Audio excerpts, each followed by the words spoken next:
Noong panahong iyon, dumating si Jesus sa lupain ng Cesarea ng Filipos. Tinanong niya ang kanyang mga alagad, "Sino raw ang anak ng tao ayon sa mga tao?" At sumagot sila, "Ang sabi po ng ilan ay si Juan Bautista kayo. Sabi naman ng iba, si Elias kayo. At may nagsasabi pang si Jeremias kayo o isa sa mga propeta. Kayo naman, ano ang sabi ninyo? Sino ako?" Tanong niya sa kanila. Sumagot si Pedro, "Kayo po ang Kristo, ang anak ng Diyos na buhay." Sinabi sa kanya ni Jesus, "Mapalad ka, Simon na anak ni Jonas, sapagkat ang katotohanan ito'y hindi inihayag sa iyo ng sinumang tao, kundi ang aking amang nasa langit. At sinasabi ko naman sa iyo, ikaw ay Pedro, at sa ibabaw ng batong ito ay itatayo ko ang aking simbahan, at hindi makapananalig sa kanya kahit ang kapangyarihan ng kamatayan. Ibibigay ko sa iyo ang mga susi ng kaharian ng langit. Ang ipagbawal mo sa lupa ay pagbabawal sa langit, at ang ipahintulot mo sa lupa ay pahihintulot sa langit." At mahigpit niyang tinagbilinan ang kanyang mga alagad na huwag sabihin kanino man na siya ang Kristo. Ang mabuting balita ng Panginoon.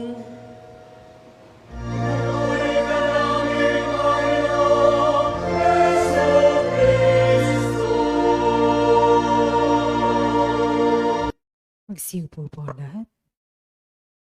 Magandang gabi po sa inyong lahat. So, sa linggong ito, isang tanong, actually dalawang tanong ang sinabi ni Jesus. Ito yung tungkol sa mga tao. Sino siya para sa mga tao at sino siya para sa mga alagad. So bago natin to pag-usapan o pagnilayan, tayo mismo, sino ba ang nakakakilala sa atin? Siyempre, nariyan ang ating mga magulang, ating pamilya, kaibigan, at siyempre, yung iba siguro na hindi tayo kilala o maaaring kilala tayo sa pangalan, pero hindi tayo kilala kung sino tayo. No? Minsan tayo ay napupulaan o meron silang narinig na hindi maganda, no? Para bang chismis. Ayaw natin ng ganun.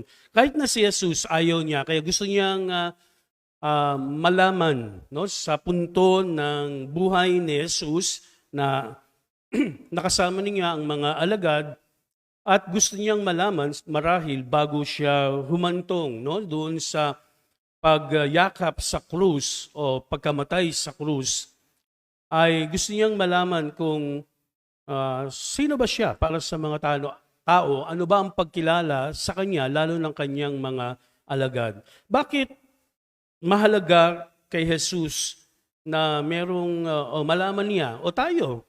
Bakit natin gustong malaman kung sinong nakakakilala sa atin? Gusto natin kung kilala natin yung mga kaharap natin, di ba? Malaya tayong makakapagpahayag ng salita, no? Hindi yung pag magkamali tayo ng salita, di ba? Meron na agad na marites sa paligid natin, no? Merong agad magsasabi, "Ay, ayan si ganyan." No? So, kaya minsan ayaw nating magsalita o nag-iingat tayo o dapat tayong mag-ingat sa ating pagsasalita sapagkat hindi natin alam na marahil yung kaharap natin ay kaaway natin. No? Tingnan nyo nga yung katabi nyo, sabihin nyo kung kaaway niya yung kaibigan. Siyempre hindi kayo magtatabi kung hindi nyo kilala. O marahil dito lang tayo sa simbahan nagkilala o kilala nyo yung katabi nyo dahil taga-parokya, no? Pero siyempre, natural, no? Kapag galit mo, hindi ka tatabi kasi baka mag-away kayo, no? Sa loob ng simbahan. So si Jesus, ang intention niya ay mahalaga sapagkat no, nais niyang malaman kung ano ba yung nasa puso, lalo na ng kanyang mga alagad. Yung unang tanong, sino ba ako para sa kanila o sa mga tao? So, sinagot no, si Jesus nung alagad, o mga alagad, marahil kung sino-sino yung o ano yung pagkilala, marahil ito'y narinig nila dun sa mga nakasama nilang tao. Unang sinabi na si Jesus daw ay si Juan Bautista, no? Na nabuhay, na mag-uli, no? Kasi pinatay si Juan Bautista, o kaya si Elias na isang propeta, o si Jeremias, no? Isa rin sa mga propeta, at kung isa sa mga propeta si Jesus. No? Ito yung marahil na tinatawag natin na yung sabi ko kanina, yung mga nakakilala sa atin pero hindi yung totoo kung sino tayo. Yung tinatawag na yung cliche o yung panandalian na pagkakilala o yung hindi malalim na pagkilala, no, sa isang tao.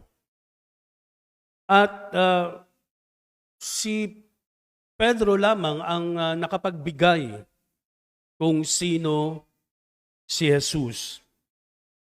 Sinabi ni Pedro na ikaw ang Kristo, no? Ang ipinangako. So pag sinabing Kristo, 'di ba? Ito yung magbabata ng krus. Nandoon nga yung salitang sa pangalan ni Jesus ay ang paghihirap at pagkamatay ni Jesus sa krus, no? Kaya tayo naging Kristiyano dahil doon sa taglay na katangian ni Kristo. So ito yung sinasabi natin na hindi naman marahil na sa pagkilala ni Pedro, ito daw ay revelasyon o pagpapahayag ng Ama kay Pedro. Kasi mahirap unawain sa panahon na yon, nakasama nila si Jesus, pero ang alam nila siya ang kanilang leader, ang kanilang Panginoon. No? Kasi sa mga grupo, tinatawag na master o leader ang isang namumuno. No?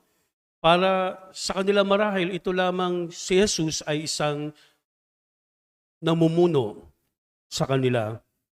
Pero may ipinahayag si Pedro, ikaw ang anak ng Diyos na buhay. So ito yung pagpapahayag na kailangan ng, sabi ko nga ay grasya o tinatawag nating espiritu, no, na tutulong, no, o tumutulong sa tao para ipahayag kung sino si Jesus sa atin. Ganoon din tayo. Ano bang pagkilala natin kay Jesus? Marahil, sabi ko kanina, ito ay itinuro sa atin marahil ng ating mga magulang, di ba? O sa simbahan na yan, andyan si Jesus, di ba? Ang tahanan ng Diyos. Tapos yung ibang mga tao, katekista, o sa sermon ng pari, sinasabi tungkol kay Jesus. O marahil nakabasa kayo ng Biblia o anumang libro, no, tungkol kay Jesus, o video na tungkol kay Jesus. So, pero hindi yun sapat para makilala natin si Jesus. Maaaring sabihin natin, Father, Kristiyano po ako, Katoliko po ako, binyagan ako. Pero ang mga ito'y pagpapahayag natin na kabilang tayo ng simbahan. Pero ang tanong, kilala niyo ba si Kristo? So, iba-ibang level, no? Ang pagkilala natin kay Jesus, depende ito sa ating relasyon sa Kanya. Depende ito kung nabibigyan ba tayo ng mga blessing sa buhay natin. Kasi kilala natin si Jesus na narinig natin na siya ay nagpapagaling ng mga may sakit, karamdaman, nakakapagbigay buhay ng patay, no? At kung ano-ano pa yung mga himalang ginawa ni Jesus. Pero mga kapatid, ang tanong sa atin, kilala ba natin si Jesus dahil meron tayong natanggap na biyaya mula sa Kanya? O hindi natin kilala si Jesus kasi wala tayong nakukuha mula sa Diyos na mga bagay o nangyayari sa buhay nating maganda, no? Na hindi natin pinapatungkol sa Diyos. Kasi sabi ang lahat ng bagay na nangyayari sa buhay natin ay kaloob ng Diyos. E paano, Father, wala pong masaya sa buhay ko? Yan ba ay kaloob ng Diyos sa inyo? Pero tatanungin natin sarili natin, ano ba ang relasyon mo sa Diyos? Baka naman hindi ka nabibiyayaan o walang blessing sa buhay mo dahil hindi mo kilala ang Diyos. Amen? So, kakilala natin ang Diyos, masasabi mo na ang Diyos ay makapangyarihan. No? Ang Diyos ay pag-ibig. Di ba? Meron kanta tayo, pag-ibig, di ba? Diyos ay pag-ibig, di ba? Pero mararamdaman natin yan kasi kumakapit tayo sa Diyos. Sabi ko nga, kung hindi tayo kumakapit sa Diyos, wala ang Diyos sa atin. Hindi na tayo magsisimba, hindi na tayo magdadasal. No? Hindi na tayo makikitungo sa ibang tao ng maganda. Bakit? Kasi ang sandigan natin ang Diyos. Pag nagsasalita tayo, di ba, ang ating isip at puso dapat daw ay makadiyos. Bakit? Kasi kung nakikita natin, no, kaya may nag-aaway, kasi nagmumurahan, nagsasakitan, hindi yan ang turo ng Diyos. Amen? Kasi, di ba, minsan may mga tao na masaya, nakikita nag-aaway, no, yung mga tao sa paligid niya. Pero kung titingnan mo, ito ba ay makatao? Di ba? Yung hayop nga na nakita mo nga may sakit o nasa kalye lang, yung iba kinukupkup, di ba? Ang iba naman pinapatay o pinupulutan pa, no? Pero ano ba ang kaugnayan natin sa Diyos? Yan ang tanong, no? Sino si Kristo para sa inyo? Sabi nga, ang buhay ni Kristo ay hindi madali. Kaya ang ibang tagasunod ni Kristo ay hindi na sumusunod pag nabalitaan na o nalaman na, naku, ang buhay pala ng isang Kristiyano ay madugo. Isasakripisyo mo yung buhay mo, no? Pero pag inisip natin, ano ba yung sakripisyong may gagawa natin? Kailangan ba tayo maging martir? No? Kailangan ba tayo magbuwis ng buhay? Hindi na po. May magagawa tayong mga bagay na maliliit na pwede nating sabihin tayo ay Kristiyano. Bakit? Nagsasakripisyo ako para sa aking pamilya. Amen? Kasi kung di mo sinasabing sakripisyo yan, alay mo yan sa Diyos. No? No, parang sa isip mo, hindi ka tinutulungan ng Diyos. Kasi gusto ni Jesus na yung mga taong humihingi ng tulong sa Kanya, parang tayo rin, di ba? Mas tutulungan natin yung alam natin na naghihirap, no? Na sa buhay o sa kanyang ginagawa. Kapag ang tao ay naghihirap, ganun daw ang puso ni Jesus, no? Na nasasaktan din. Lalo na kung pamilya nyo ay nasasaktan, nahihirapan. Ayaw natin to, di ba? Sasabihin ng mga magulang, kahit na ako na lang ang maghirap, kahit na ako na lang ang magkasakit, di ba? Aakuin ninyo. Si Jesus gustong gawin yan sa atin, pero gusto niyang matuto tayo, no? Na dalhin ang ating problema, dalhin ang ating mga paghihirap, kasi pinapaala sa atin na pagkatapos ng lahat ng ito, no? Tayo magkakamit ng kasiyahan. Father, naghihirap ako pero magiging masaya. Kailan po? At the end of our life. Sabi nga, sa katapusan ng lahat ng mga paghihirap natin, meron tayong matatamo na kaligayahan. Amen? Kaya, maaring tanungin ko rin sa inyo, sino ba si Kristo para sa inyo? Pero sana kung hindi malalim yung ating pagkilala sa Diyos, huwag tayong bumitaw. Patuloy pa rin tayong maniwala na si Kristo ay anak ng Diyos. Si Kristo ay ang ating tagapagligtas, ang ating Mesiyas na sinasabi na liligtas tayo sa lahat ng kapahamakan. Kasi ang mga iniisip ng isang Kristiyano, no? Kahit na saan man ay hindi mangangamba sa dilim, sa bagyo, sa mga sakuna, dahil nasa Kanya ang Panginoon. Kaya lagi nating sabihin, nasa akin ang Panginoon. Sabihin nga muli natin, nasa akin ang Panginoon. Di ba? Pag sinabi mo yan, wala ka ng pangamba, wala kang takot. No? Kaya yung mga takot na naramdaman natin ngayon, lalo na ngayon sa mga naranasan natin sa buhay, huwag tayong matakot sapagkat si Kristo ang gagabay sa atin, si Kristo ang magliligtas sa atin. Amen. Sa ngalan ng Ama, ng Anak at ng Espiritu Santo.